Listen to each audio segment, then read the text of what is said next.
महनूर शादी के बाद शावीर को और भी ज्यादा लूटने की कोशिश करेगी और ईमान जो दंदर से पूरी तरह टूट जाएगी। ये सब देखने से पहले चैनल को जरूर सब्सक्राइब करें। ड्रामा मेरी बहुएं के अगले एपिसोड में आप देखेंगे ईमान अपनी माँ से कहेगी, अम्मी शावीर ने महानूर से शादी करके बिल्कुल भी सही नहीं, मैं अब इससे और साथ नहीं रह सकती, मैं उसे तलाक चाहती हूँ, अब उसका मुझसे कोई रिश्ता नहीं। ईमान की माँ अब शावीर के माँ बाप के पास जाएगी और उन्हें बताएगी ईमान तलाक चाहती है, वो अब शावीर के साथ बिल्कुल भी रहना नहीं चाहती। जिस पर अंबर बेगम कहेगी, मान अगर ऐसा फैसला कर रही है तो वो खुद समझदार है, मैं तुम्हें वादा करती हूँ कि मैं खुद इस महानूर शावीर की जिंदगी से निकाल कर रहूंगी।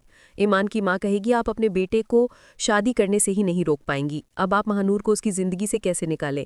तभी वहाँ शावीर भी आ जाएगा और अपनी माँ से कहेगा, मैं खुद भी ईमान के साथ नहीं रहना चाहता, मैं नहीं चाहता कि मेरे और महानूर के बीच कोई तीसरा आए, इसीलिए मैं खुद ही ईमान को तलाक देना चाहता हूँ। ये सुनकर अंबर बेगम और आसिफ साहब दोनों बहुत ज्यादा गुस्से में आ जाएंगे और शावीर से कहेंगे, बेटा तुम पागल तो नहीं हो गए, ये क्या कह रहे हो तुम, एक बेटे के बाप हो और तुम अपनी बीवी को तलाक देने की सोच रहे हो। याद रखना, इसी महानूर की वजह से तुम बहुत पछताओगे, यही लड़की तुम्हें लूट कर खा जाएगी।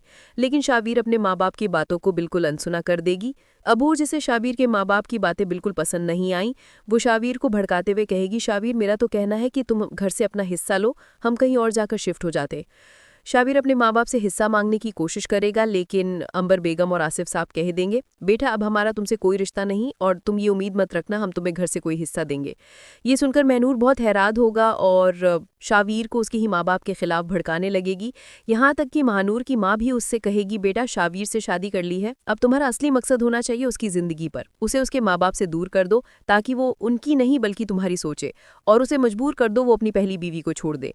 महानूर अब यही सब करने की कोशिश करेगी। नूर शावीर से कहेगी, आपने मुझसे तो शादी कर ली, अब आपको ईमान को तलाक देना ही होगा, या तो मुझे रखे या उसे।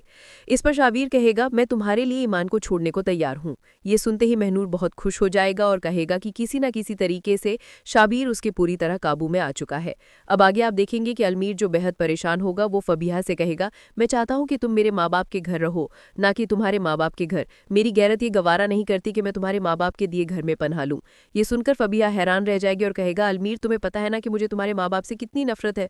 ये सुनकर अलमीर भी दंग रह जाएगा, कहेगा, मैं अब यहाँ बिल्कुल नहीं रुकूंगा, अगर तुम्हें मेरी याद आए तो हमारे पास आ जाना। फबीहा अब अपने पिता को सब कुछ बता देगी। फबीहा का पिता ये सुनते ही बबूला हो जाएगा और कहेगा, उस अलमीर की इतनी हिम्मत कैसे वो तुमसे इस तरह बात करे, मैं इसे बिल्कुल भी नहीं छोड़ूंगा, ऊपर से मैंने इसे बिजनेस के लिए भारी रकम दी और उल्टा तुम्हें बातें सुना रहा है। अब आगे आप देखेंगे आयान जो शावीर की दूसरी बीवी महनूर से पहले ही बहुत परेशान है, वो शावीर से कहेगा, घर में पहले ही कम गड़बड़ चढ़, तुम अपनी दूसरी बीवी को भी हमारे सिर पर चढ़ा कर ले आओगे, तुम घर का खर्च देते हो, बिजली का बिल भरते हो और ऊपर से इस लड़की से शादी करने के लिए पैसे भी निकाल। शावीर ये सुनकर भड़क जाएगा और कहेगा, आपसे मेरी खुशी हजम ही नहीं हो रही, खुद तो अपने पैसे लुटा दिया, अब मेरी खुशी भी आपको बर्दाश्त नहीं। ये सुनकर अयान का गुस्सा और बढ़ जाएगा और दोनों भाइयों में झगड़ा हो जाएगा। आसिफ साहब गुस्से में चिल्लाएंगे, तुम दोनों अभी के अभी इस घर से निकल जाओ, मैं तुम दोनों को अब और बर्दाश्त नहीं कर सकता। तो क्या आसिफ साहब को अपने दोनों बेटे घर से निकाल देना चाहिए या नहीं, कमेंट बॉक्स में जरूर बताएं और भी रिव्यूज के लिए चैनल को सब्सक्राइब करना ना भूलें।